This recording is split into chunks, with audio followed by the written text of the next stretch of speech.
Jazzcast Pros. My name is Kelly Bush. And I'm Kelly Metras. And we're the hosts of Getting Real with BOSSY, the podcast that unites and educates women business owners through real, raw, and honest conversations. Both of us have probably been told we've been bossy our whole lives, and we are. That's true. Because if we're not, shit doesn't get done. That's right. If I fail, my business fails. If you're working somewhere and you fail, you get another job. Yeah, you get another job. It's tough, but everything we have is in our business right now, especially since the pandemic. And some people just don't get it. And they don't go, must be nices. Those are my favorite. Oh, you guys get to, you guys are going out to lunch. Oh my God, must be. Oh, you're getting a massage in the middle of the day. You make your own schedule. Oh my God, it must be nice. I also do HR work at 11 o'clock at night when I can't sleep because I'm stressing out. Yeah, and every vacation is filled with phone calls and disasters. People just don't get it. And that's why Bossy is there, because you can always at least go to our Facebook group and just unload all your shit and vent, and you're immediately comforted. This big, bossy online hug. And it is a big hug. It is a big hug. Getting Real with BOSSY is a podcast honoring women business owners. Led by Kelly and Kelly. We are established entrepreneurs and co-founders of Bossy, a network of women business owners. We believe in honesty and transparency, sharing disasters as well as achievements, and building a community where women feel seen and leave ready to F shit up. Bossy challenges gender expectations and allows women the space to disrupt and be bold. You'll hear from other women running a full spectrum of businesses, the doers, those around them, and tips and tricks to manage all the balls that are in the air. If you are ready to be honest and raw about what it really takes, then Bossy is for you. Subscribe now and join the Bossy community. Hey y'all, Erica Sorbello here from Gallery Salon.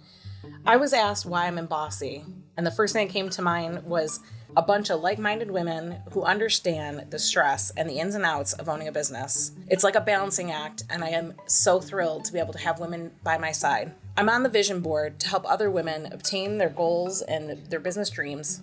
I love to be a mentor for these people who need a shoulder to lean on or maybe even to cry on.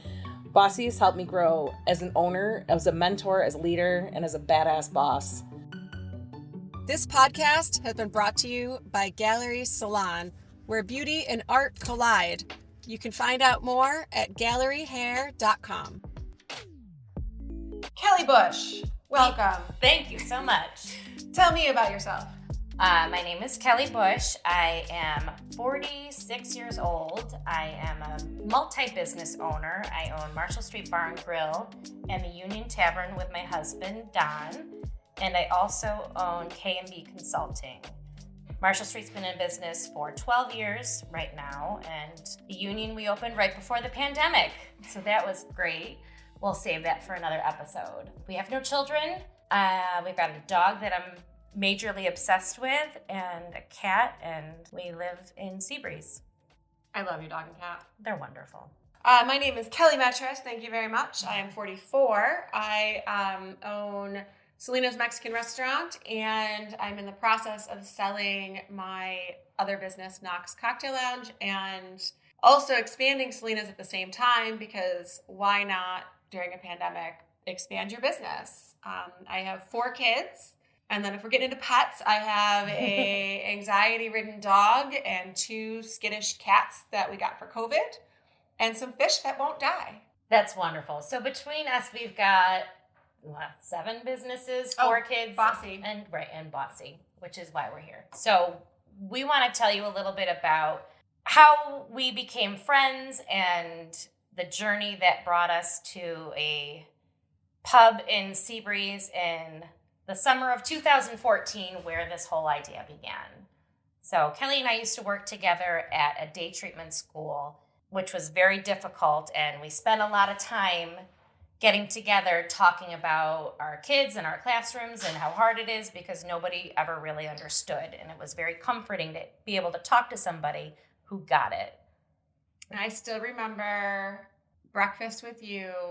And it was over the course of a couple of breakfasts, and we both realized that we were both purchasing businesses with our spouses, which that's another episode in itself, but that we were both transitioning.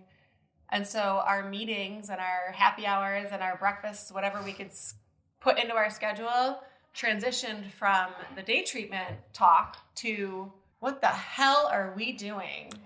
Yeah, because I don't know if you know this, but when you open a business, you may be opening your passion, doing something that you've done forever. But once you're a business owner, like all that goes out the window because you don't know HR law, you don't know Tax law, all this stuff that now you're on the hook for legally. All of that stuff has to get done, and there's just nowhere to go. There's no one spot to go to get all of that information.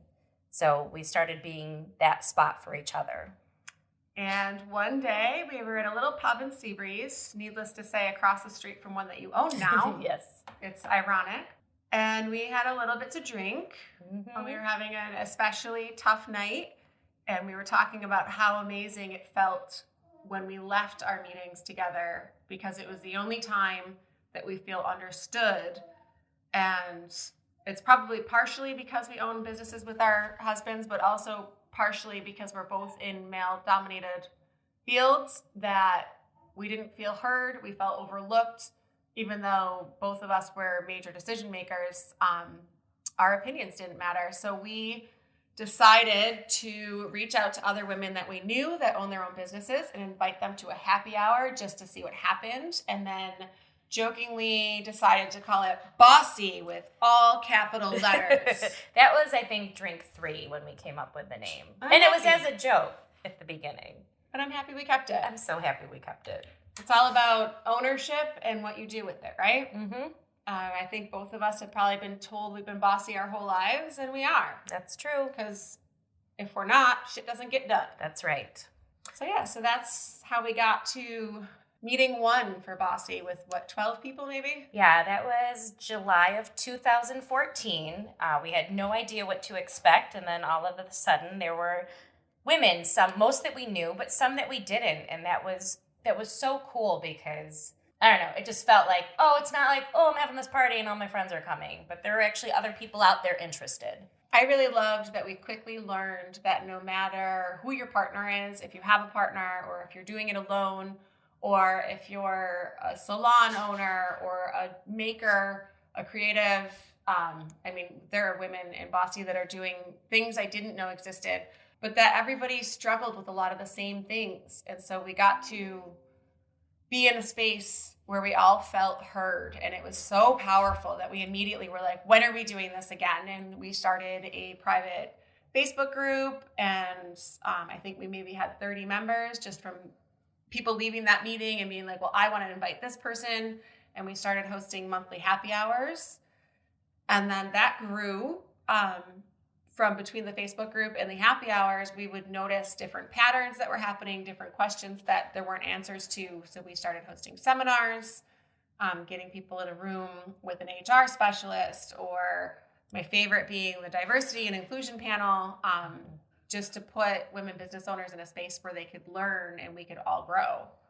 And then they were able to see the thing that Kelly and I started to learn early on, that it just does not matter what you're doing. We all have the same struggles, and if we can support each other, you don't feel so alone. And there's a wonderful thing that happens when you have a job that is incredibly stressful with a lot of responsibility, and you're in the room with people that truly understand, because I can sit and talk to some of my friends or my family, and they just don't really get it because they've never just had everything on the line. If I fail, my business fails. If you're working somewhere and you fail, that you get another job. Yeah, you get another job. It's tough, but like everything we have is in our business right now, especially since the pandemic, like financially. We put everything we can into these businesses. If we fail, it will be absolutely devastating. And some people just don't get it. And they don't go, must be nices. Those are my favorite. Oh, you guys get to, you guys are going out to lunch. Oh my God, it must be. Oh, you're getting a massage in the middle of the day. You make your own schedule. Oh my God, it must be nice. I also do HR work at 11 o'clock at night when I can't sleep because I'm stressing out. Yeah, and every vacation is filled with phone calls and disasters. Like, people just don't get it. And there's this idea that if you own your own business, you're millionaires, you're driving Lamborghinis or whatever is popular at the time you're listening to this podcast. It's just this ridiculous idea that we just have it so easy, and it's so not the case. And it's very frustrating when you're having a day like that and the only people that you can turn to don't get it. And that's why Bossy is there, because you can always at least go to our Facebook group and just unload all your shit and vent and get it all out, and you're immediately comforted. This big, like, Bossy online hug. And it is like a big It hug. is a big hug. I love that not everybody's comfortable sharing their innermost thoughts and details like I am. If you belong to Bossy, you'll know I don't have a problem sharing. I probably overshare. But yeah, you don't have much of a filter when it comes to sharing. Filter. I actually learned that through having my first kid. I was like, people don't tell you that you fart while you walk for months. Like, what the hell? Anyways, side note. I believe in sharing because there's people out there that are going through the same thing as you, and you may not know that. And that's the point in what I'm saying, is that the people who do share, I get a lot of people that reach out and thank us because they're in the sidelines. They're not participating, but they're watching and listening. And they're like, that meant so much to me to see that person that's in the same position as me share how hard it is, because I felt so alone that day. And I went on Bossy and I saw that and I read it, and they may not like it. They may not comment on it, but it leaves and it helps them through their day. Mm-hmm. And those are the things we don't see. And I always love when people send me those notes or I run into them in public and they share that information, because it keeps us going. So you may hear some noises in the background, and that's because we're recording in Kelly's dining room right now. And a lot of our recordings will probably have some background real life noise because we are multi-business owners, as we've stated, and this is how it goes. Sometimes our schedules work the way we want to, and then most of the time they don't. They do on calendars. Like 2 weeks out, I'm so optimistic. Oh my gosh. I can make all the meetings. Look at those 2 days that have no lines in them. Yeah. Oh my gosh. And then those days are shit happens. Yeah, it's tough. But that's where we are now. Mm-hmm. So right now we have just about 500 members, which means there are 500 women in the greater Rochester area running businesses that are in a support network and have a group to turn to, which is incredible. Like Kelly said, we do monthly happy hours and seminars. And this year we really decided it's time to grow, because my dream, I don't know if it's your dream, is that I want to go on vacation someday, and if I'm feeling stressed out, I can look and see if there's a Bossy chapter in this town. So, like, I thought I knew where you were going just now, and you were like, my dream, and I was like, I totally probably am there with you because we share everything. And then you're like, I want to go on vacation someday, and I was like, oh, hell yeah! Mm-hmm. And I thought you were going to go with him, like, not have to work. Oh, that's never going to be the case, unless I'm retired. And then it was like, oh, yeah, and we can go to Bossy meetings. Yeah. Or that's just our life. So we would really love to see what we've created here, which is so incredible, turn into chapters in other areas. And one of the ways we're going to get there is by doing podcasts and getting the information out, getting people to understand how incredible this program is, and seeing it become amazing. I don't really know how to finish that sentence. Well, really, it's if you're listening to us and you're appreciating our podcasts and you want to participate, even if you're out of state, you can join our closed group. But if you want to think about sharing these feelings with women in your area, we are more than willing to expand out and talk about how to do that. We have lots of ideas that we plan on putting in place for 2023. And, you know, we're the queens of writing a business plan. Mm-hmm. So all that is set. So it's just finding the right people to help us move onwards and upwards and reach more women. Exactly. And you won't just be hearing from us, Kelly. I don't know if you know, but I've been going around and getting testimonials from different Bossy members. So we're going to spend some time listening to those, and I can't wait to hear your reaction about them. Okay. Hi, Allison. Could you say your name and your business? Allison Zukowski of Laughing Gull Chocolates. Allison, what do you like about Bossy? I love the networking without any pressure. I love the support that is given, that the women that are a part of Bossy have a mindset that there is enough room for everyone at the table, and we are constantly looking for ways to get more of us to have seats at that table. How do you feel after you leave a Bossy meeting?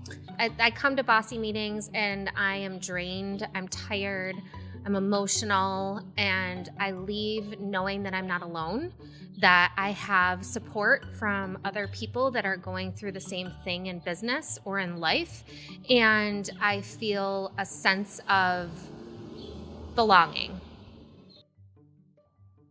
They make me cry. I cry a lot, by the way, like all the time. But Well, you know what we need? We need, instead of a laugh track, like a note that we can tell people that are listening when you're actually crying, because you do it quietly. I do. So in person, we all know that you're crying, but on a podcast, we need to come up with like a Kelly's crying like background noise. Right. It'll be like a secret code that only people who have listened to this episode will know that this is the Kelly's crying. Yeah. The Kelly B is crying. Well, Kelly M holds it all in until I'm in the shower. Yeah. Or eating ice cream on the ice cream on my floor of your kitchen at 10:30 at night. My favorite place. Uh-huh. But you know, it's funny and we laugh about my crying, but that was one of the main reasons I was inspired to work with you and make Bossy a reality, because I did have a little bit more free time on my hands and I did go out and try to find groups that I could connect with. I'm sure there are plenty here in this area. If you're listening from somewhere else, I'm sure you have them there. Maybe they work for you, maybe they don't. The schedules never quite worked for me, and a lot of the times they were filled with women who owned businesses, women who were decision makers, and those things are great, but I needed a place where I felt surrounded by people just like me. And I'd go to these meetings and they would kind of tell me how I'm supposed to speak, how I'm supposed to introduce myself, how I'm supposed to support other people, and everybody was so happy. And they just smiled, and this is amazing, and I run a business, and I'm doing this, and it's so great. And I'm like, holy shit, what am I doing wrong? Because I cry a lot, and running a business is the worst job in the world that I'll never want another one, but like it's so hard. The best and the worst. It's the best and the worst, but nobody talks about it. At these meetings, I'm like, this is ridiculous. Now, like I already felt like I had nowhere to go, and now I feel even worse. And with Bossy, probably because I cry a lot. Like it makes people feel comfortable being honest. Yeah. So I don't have a filter and you cry a lot. Yeah, there we go. I mean, how can you not feel comfortable with that? We are the perfect team. All right. Okay. Kelly, I'm going to ask you a question. Okay. What was the first thing you learned about owning a business? Well, I purchased an existing business that I had been working at for 12 years. So I walked in to a business that employed my friends and family members, and I was now the boss.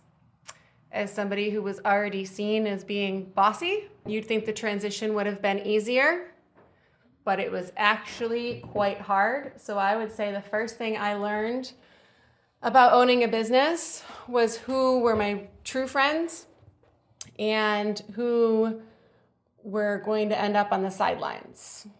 And we can talk about that for an entire podcast episode. Probably 3 or 4, I would say. Oh, yeah, that's a good one. What was the first thing you learned? Well, I went into business with my husband into an industry I knew nothing about, but I've been told that I'm an intelligent person, so I really thought, how hard can this be? So being that it was a bar, I was familiar with drinking and eating bar food, but the books and everything else, the running of a business, and I think that's what people don't understand, is you can go into business and do your passion, but that's only one side of it. So learning how to do the books and QuickBooks and HR manuals and all that other crap, I had no idea about. So I think the first thing I learned was I don't know what I'm doing. Oh my God, the legal stuff. Oh my God. You can't Google. No. The New York State website is awful. I mean, it's gotten better with COVID, but prior to COVID, you couldn't find anything. And there's no way to just like sign up for updates. Like, hello, Department of Labor, can you let me know every time you change one of these laws? Because they change all the time. I didn't realize that during COVID they changed the under 18 working laws. I think they had to because we couldn't find staff. Yeah. I don't know. It's my guess. I had a staff member come in that was under 18, and I had to look it up, and it was so different than the last time I had hired somebody at 17. Right. All right. I'm going to ask you a question. Okay. What is the thing you are the most proud of at work? Okay. I think that my staff can come to me with anything. Now, sometimes it's a little too much, but I think the fact that they can come to me with problems about work, problems with each other, problems with me, and problems with home, I think that's something I'm really proud of, that we've created a space where they feel safe and comfortable talking to us. I think that's probably what I'm most proud of. What about you? The thing I'm most proud of? Survival. I'm proud. We have a lot in common in how we run our businesses, so I share a lot of pride in the open door model that we run. But through it all, and through all the changes, and through all the different economic statuses and societal and political and the shifts, I am ridiculously proud that 2 out of 3 of my businesses stayed open all of this time. And to preface that for anyone listening, the business that closed was not during COVID. And it's not just COVID that we survived, right? It's the unrest in the economy and socially, and having a place where people continue to want to go to, whether that's people that work there or people that are going there as guests. Yeah, I think anybody that's kept their business open in the last 2 years should be proud that they have a place where people want to be. Because I think we learned a lot about places that we didn't want to be at anymore. And there is a list, and it grows, of places I won't go to, whether it's how they handled COVID, how they handle just general illness with their staff, how they handle political issues. People are really are showing their true colors, and my list gets longer every day. I kind of chuckled when you said that, because I also thought about all the businesses that opened during COVID and how it's still not over. And like, I can't wait to see what life is like for all of them when they operate in normalized, equalized times. Right. They're going to be so strong. Mm-hmm. Oh, I think I already know the answer, but what was the most expensive thing you've learned? Insurance! I was not worried about getting through the pandemic of 2020 because of the flood of 14. We were 2 years into owning the business and found out that there were not only plumbing issues that we had to deal with for the first 2 years, but then there was a massive fire, not anywhere near my business, but the water for the building was right over my business. So I learned all about what is covered on insurance, whether it's the landlord's or mine, and what the landlord gets paid for and what I get paid for, and how nobody really cares about how your employees are going to get paid the whole time you're shut down, and how to work around the systems that are in place to make sure you don't reopen, apparently. Insurance. Ugh.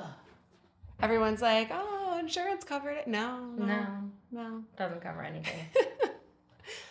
What about you? Well, I mean, other than don't open a business 7 months before a pandemic, that was a pretty expensive thing. But I would say, when you are looking at a building, if it's older, don't just get one inspection. The inspection that we got for the Union Tavern made it seem like everything beneath the floors and behind the walls was in a good sound place, and it certainly was not.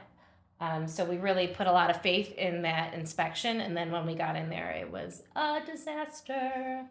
A very expensive disaster? A very expensive disaster, probably about 4 times beyond what we anticipated. And being that we have been business owners for 10 years when we opened, we really thought we knew that we were being pretty realistic with our budget. And we were not, because we went so over budget and then didn't have any money really to open, but had to open. And then things were starting to look good in February of 2020. And that's, again. Oh my God, we were so busy in February 2020. February. Good times. What do they say? It's add 20% to whatever your budget is, and at least 3 months. Yep. If not longer. And now, I mean, we're looking at things that should only take a month, taking a year. Yep. I want to add expensive. I learned very quickly that loans count as income. So at the end of our first year of business, we had a very massive tax bill Yep. because of all the loans we were paying out. But because we were paying out so much in loans, we didn't have any money in the bank. Mm-hmm. And I remember getting that tax bill and being like, you want how much money? But I literally have like a couple $1,000s. Mm-hmm. Yeah, our first 2 years were pretty good, and then year 3 at Marshall Street was when our sales just doubled, if not even tripled, and our tax bill was absurd. It's like, I didn't factor this in. And again, another thing that you don't know when you go into business, you really need to know accounting and get up to speed. You can have the best accountant, but if you really don't know what you're doing and what you're looking at, you can get surprised with $37,000 tax bills when you don't have it. And it's in your slow time. Yes, it's always in the slow time. Always. They should move the tax date for upstate New York. Mm-hmm. Instead of being year end, it should be like, March. Yeah, it should be like Going right into after summer. St. Patrick's Day, right after Cinco de Mayo. And Going into summer. Exactly. I can pay those bills in the summer. Right. All right, so we've put in almost 8 years of 100% volunteer work while running our own businesses and running our own lives and marriages and families and parents and blah, blah, blah. Why continue? Why move forward with something new like a podcast and growth? I think as much as it's a lot of work sometimes, and I look at it, my calendar, and go, where am I going to fit in more time to do this work and volunteer work when I've got businesses? I have 3 that need attention. Because Bossy brings me joy. It fills a need that those other businesses can't. I would love to be a professional helper if it actually made me money. I would be fine for that to be my job for the rest of my life. But working with other women and hearing their stories and the energy I get from just listening to their stories and conversations, it grounds me and it gives me purpose. I love my jobs, I love my businesses, but Bossy really shows me what I'm capable of, and I love working with other women. I always tell people that we're so busy, and with me, I have kids, so like they're in stuff every night. So like trying to find a night where I'm not needed at work, which happens way more often nowadays, but now I have less free time because the kids are doing 87,000 things. No comment from my husband, please. And I would drag myself to Bossy meetings and be like, I don't have time for this. I can't, blah, blah, blah. I could be doing something else. I have to get my books in order. I got to do this. I got to do that. And then once I'm inside, I leave feeling so centered and just being in that space where everyone in the room just gets it, whether they're making jewelry in their basement or they have 50 employees. We're all selling something and we're all dealing with all the crap. We all have the same crap to deal with, just on different levels. And just leaving that room makes me feel centered, and it makes all the volunteer work be worth it. On that note, it's about to get real loud. Yeah, so we're going to pause. This episode has been brought to you by Knox, a secret library of cocktails and comfort food hidden inside the village gate. Find out more at knoxcocktail.com. So we tasked our Bossy group to send us some questions because we want to hear what they want to know. We want to hear questions from them.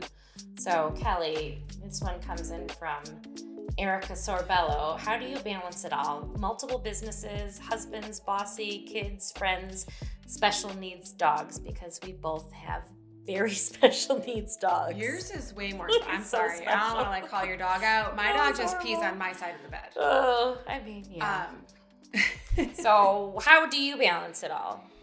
I use technology like ridiculously to keep myself organized. My husband refuses to even look at my calendar, much less sync calendars, because that's how I know what I have to do every day and what my plans are. So whether it's the volunteer work that I do or it has to do with picking up the kids and getting them to the appropriate spot, which one of them is making so much noise in the background right now.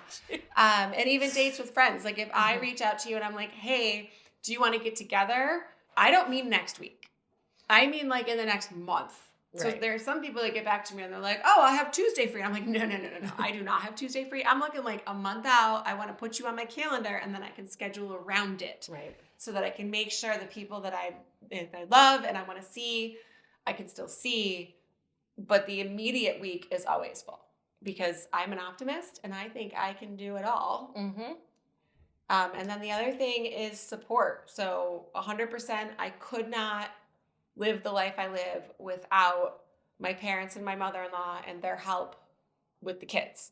So when we get called into work at some random hour, I don't have to worry about it because I know one of them is going to be able to come over and help. It's very rare that I don't have somebody in my family that I can come help, which I didn't have somebody a few weeks ago, and I called Kelly Bush.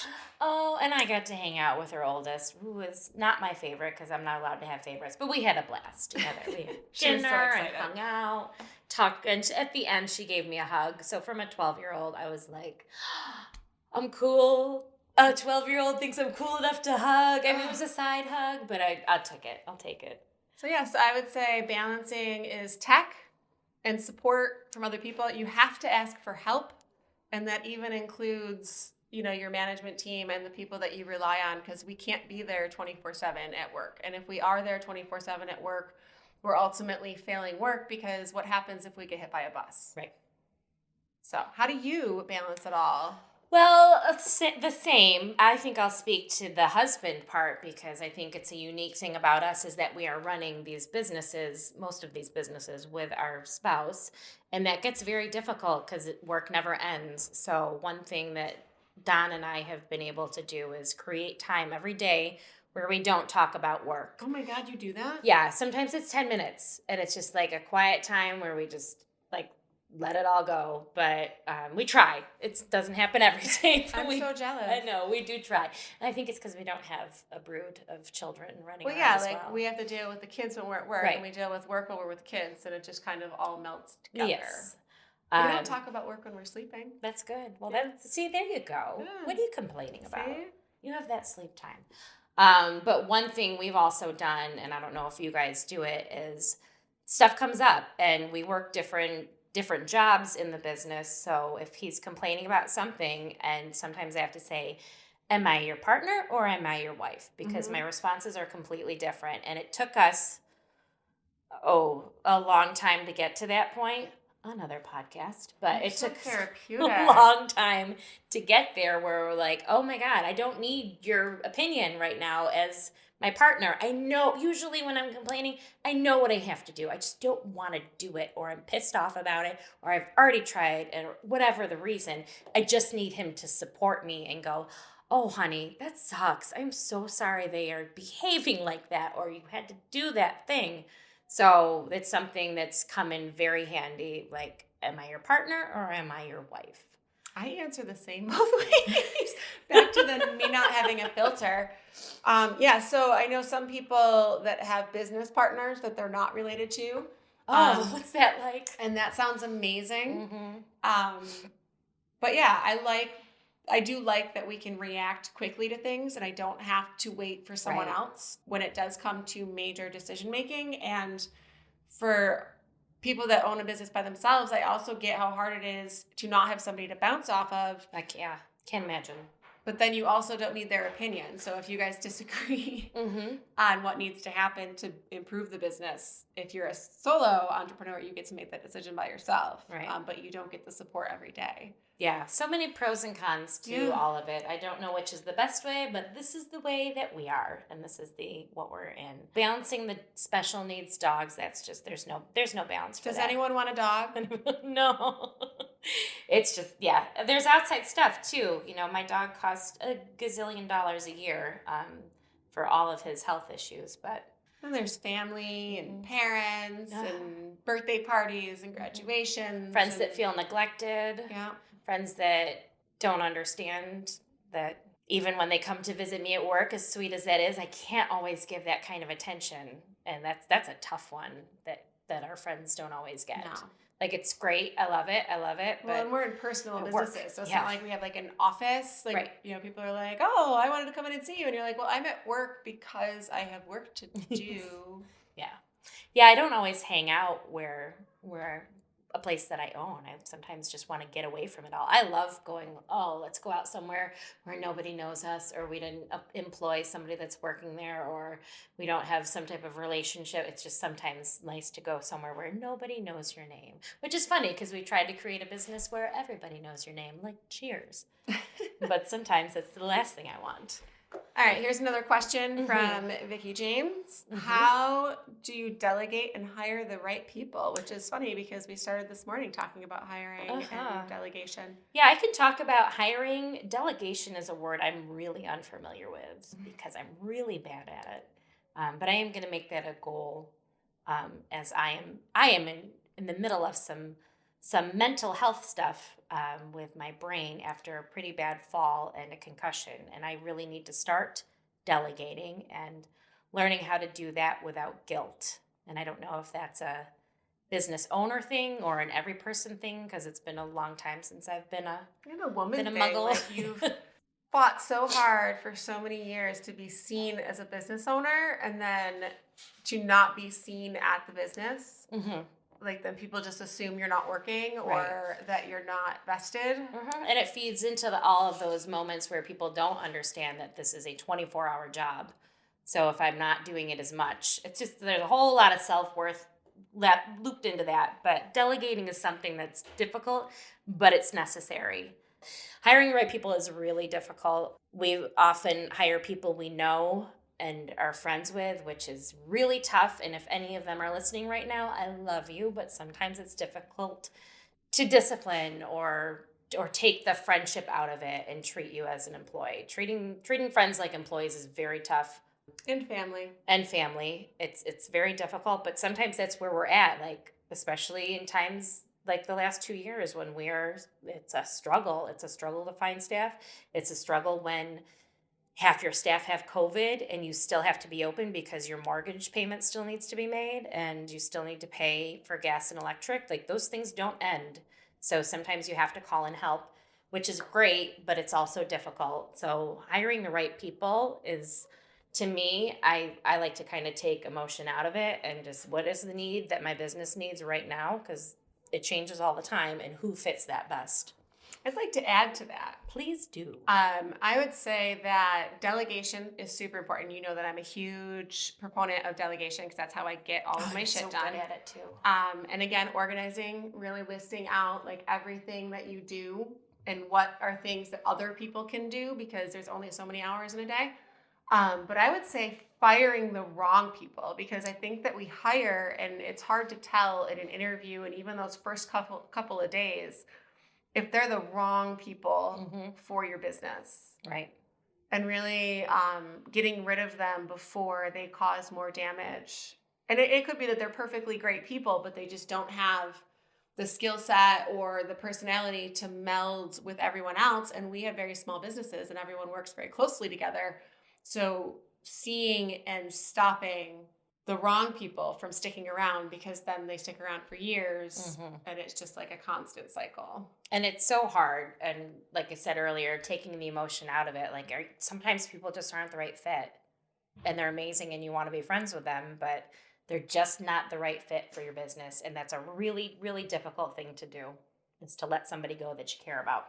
I delegate even in my head. So like, I keep work and life very separate, like my personal life. So like, I stress out about my $1,200 mortgage bill, but then I have a $20,000 bill for food purchases and I just write a check. Like, so I keep it very itemized in my head. So it's hard to remember that the people that are the wrong people are keeping me from paying my mortgage bill at home. Right. You know, because I'm the last person to get paid. So when I'm allowing that to continually happen, it's hard to reconnect everything in my head because I keep it so separate for my own sanity. Yep. But then to remember that this is actually money out of my pocket. So I'm paying these people to do something they're not doing well.